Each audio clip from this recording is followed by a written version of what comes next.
तेरी सोच पे किसान मजदूर एकता जिंदाबाद जिंदाबाद जिंदाबाद किसान मजदूर एकता जिंदाबाद भगत सिंह तेरी सोच पे ਝੂਲ ਦੇ ਨਿਸ਼ਾਨ ਰਹਿਣ ਝੂਲ ਦੇ ਨਿਸ਼ਾਨ ਰਹਿਣ पंत महाराज के ਝੂਲ ਦੇ ਨਿਸ਼ਾਨ ਰਹਿਣ पंत महाराज के। नमस्कार, मैं शीतल पी सिंह, सत्यहिंदी.com पर आपका स्वागत है। आज की बातचीत का विषय है कल किसान आंदोलन के दौरान जब वे ट्रैक्टर रैली निकाल रहे थे, दिल्ली में कुछ स्थानों पर उनकी पुलिस से झड़प हुई। एक उनके कार्यकर्ता की ट्रैक्टर पलट जाने से मृत्यु भी हुई है, जिसके बारे में कुछ शिकायतें उस तरफ से ऐसी हैं कि उसको शायद किसी ने गोली मार दी। उनका आरोप सुरक्षा बलों पर है। एक कैरवा नाम का जो पोर्टल और पत्रिका है, उसने भी कुछ इसी तरह की आशंका वाली एक खबर दी है, जिसमें यह भी कहा गया कि स्थानीय इलाके के सीसीटीवी फुटेज वगैरह स्थानीय पुलिस निकाल ले गई, जिससे ये प्रमाणित न हो सके कि पुलिस वालों ने उस पर गोली चलाई थी। ये सब बातें हैं। अगर पोस्टमार्टम हुआ होगा तो शायद उसमें ये पता लग जाए कि क्या हुआ है। इस तरह की तमाम आशंकाएं हैं। आप जानते हैं कि लाल किले पर एक खाली पोल पर एक सिख धार्मिक प्रतीक आप कह सकते हैं, उसको फहरा दिया गया था, जिसके तमाम दृश्य देश भर में दिखाए गए। टेलीविजन चैनलों ने जिस पर बहुत हो हल्ला मचाया, और सोशल मीडिया पर उसको ऐसी एक क्लिप के साथ वायरल किया गया जिसमें तिरंगा उतारने का एक क्लिप डाला गया और तिरंगे की जगह उसको लगाने का जो क्लिप ओरिजिनल था वो लगाया गया। यानी कॉन्कॉक्टेड क्लिप भी चलाई गई जो देश भर में फैली हुई है और जिस पर सोशल मीडिया में बहुत बवाल है। तो ये सब कल हुआ। बहुत सी जगहों पर जहां पुलिस के बैरिकेड थे, वहां ट्रैक्टर से और दूसरे साधनों से आंदोलनकारियों ने उसको बैरिकेड तोड़े और वो घुस गए शहर में। लगभग 3 या 4 बॉर्डर पे ऐसा हुआ, बीच बीच में भी कई जगह हुआ। लाल किले में हजारों लोग इकट्ठा हो गए, बहुत से लोग ऊपर भी चढ़ गए, बहुत से लोग इधर उधर घेरे रहे। कई जगह पुलिस से उनकी स्क्रिमिश हुई। एक जगह पुलिस वाले, ऐसा एक वीडियो वायरल है जिसमें वो डिफेंसिव हैं और उन पर आंदोलनकारी हमला कर रहे हैं, और ऐसे दर्जनों और दूसरे भी वायरल वीडियोस भी हैं जो दूसरी तरफ से किसान मोर्चा और उनकी तरफ से लाए गए हैं, जिसमें पुलिस वाले आंदोलनकारियों को पीट रहे हैं उनके ट्रैक्टरों वगैरह में, और जिसमें वो ट्रॉली वगैरह में छुपे हुए थे। तो इस तरह की सूचनाएं, इस तरह के दृश्य, इस तरह के वीडियोस, यही सब कल 72वें गणतंत्र दिवस की जिसे कहा जाए कि मुख्य खबरें बने रहे। और जो गणतंत्र दिवस था उसकी जो भी परेड हुई वो सुबह 11-12 बजे तक टेलीविजन चैनलों ने एक धैर्य दिखाया था कि उसी को दिखा रहे थे और आंदोलन को नहीं दिखा रहे थे।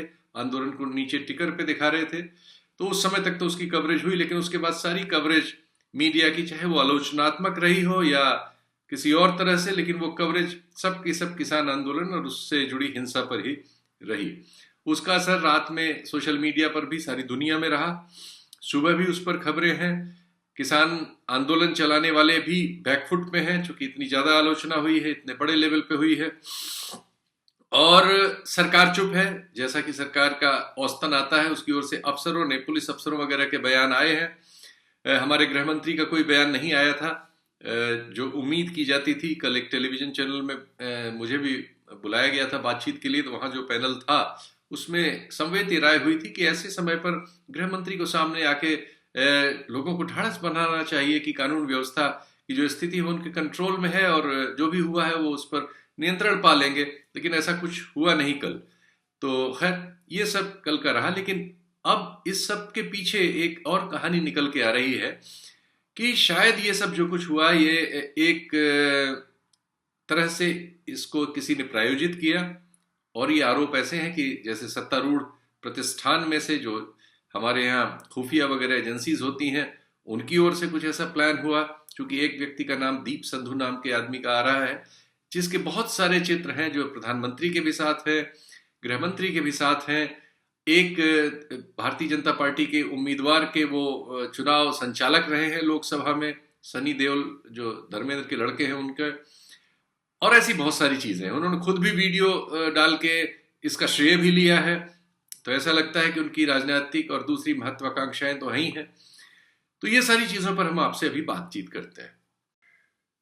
तो सबसे पहले आप दीप संधू से मिल लीजिए, उसको खुद ही सुनिए वो क्या कह रहा है। कल की घटना के बारे में उसने एक बयान जारी किया है, वीडियो बयान सुनिए।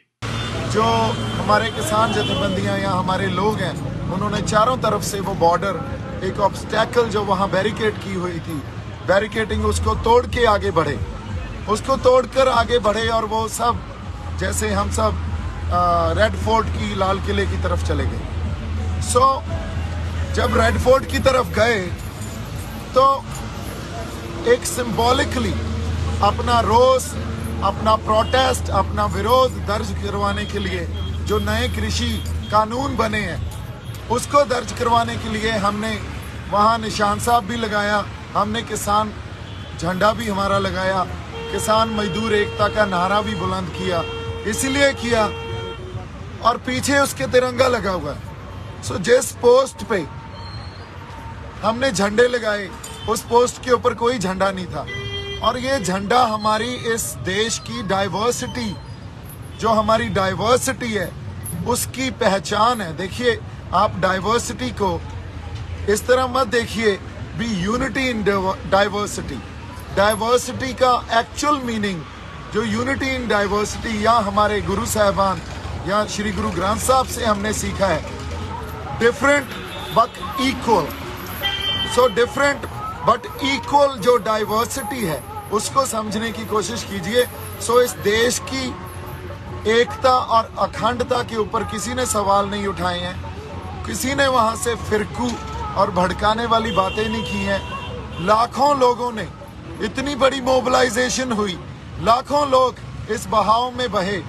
वो एक ऐसा बहाव है, अगर आप उस बहाव को नहीं समझेंगे और उसको सिर्फ आज की घटना को आइसोलेशन में देखने लगेंगे तो हम बहुत बड़ी गलती कर जाएंगे। ये एक पहले जो प्रोसेस चल रहा था उसकी कंटिन्यूशन है।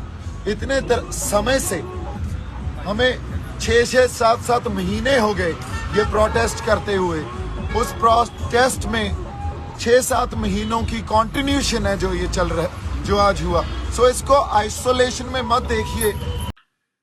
दीप संधू सनी देओल जो बीजेपी के उम्मीदवार थे पंजाब में एक लोकसभा क्षेत्र से, उनका वो वहाँ प्रतिनिधि था जो उनके चुनाव का इंचार्ज था।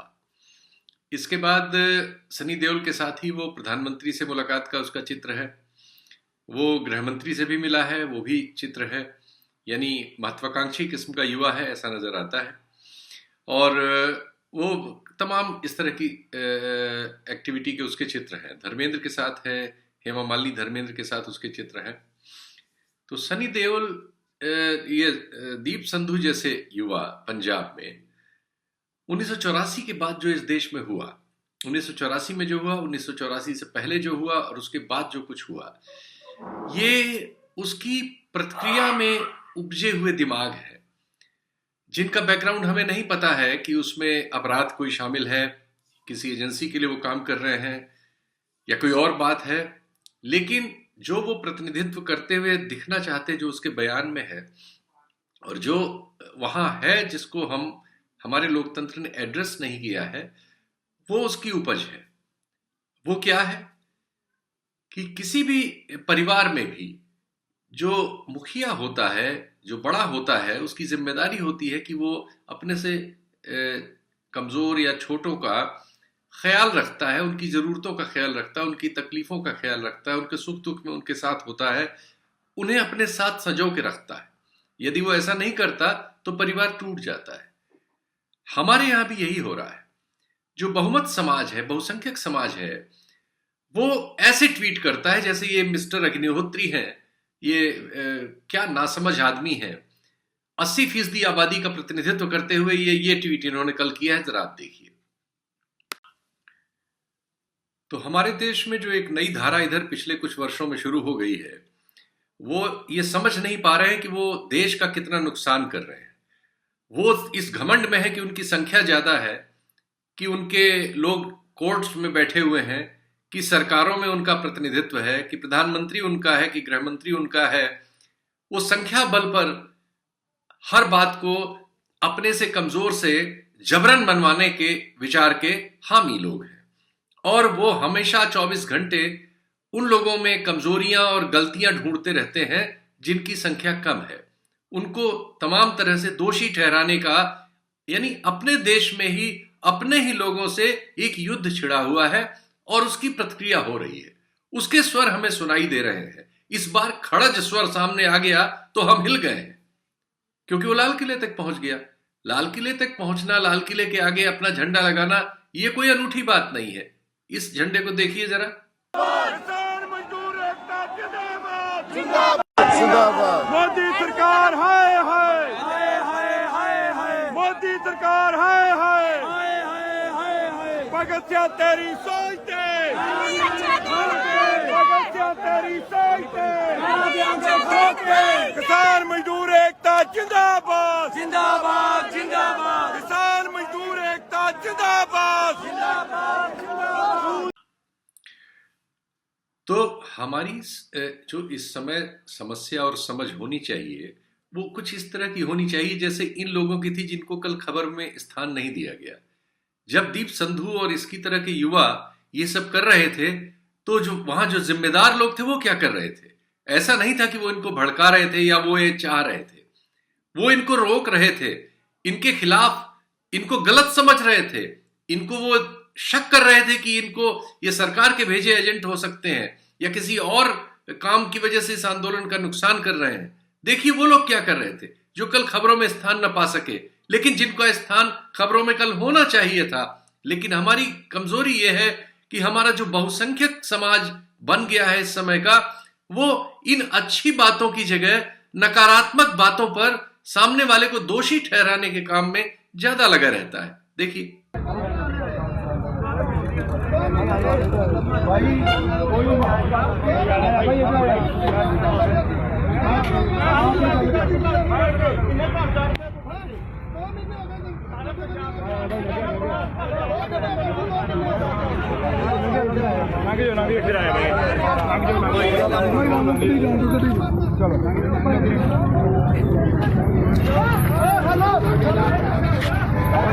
भज गया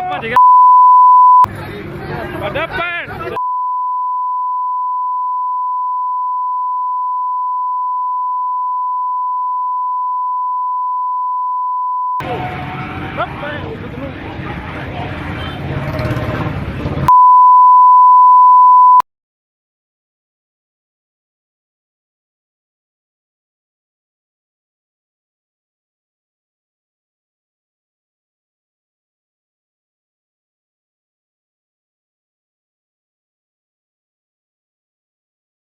तो आपने जैसा वीडियो में देखा कि जो आंदोलनकारी हैं वो दीप संधू की कार्रवाई से न सिर्फ नाखुश थे बल्कि वो इस पर कार्रवाई करना चाह रहे थे। वो इससे झगड़ा कर रहे हैं, इसको ट्रैक्टर से उतार दिया, फिर ये भागा, फिर ये मोटरसाइकिल लेके वहां से भागा है।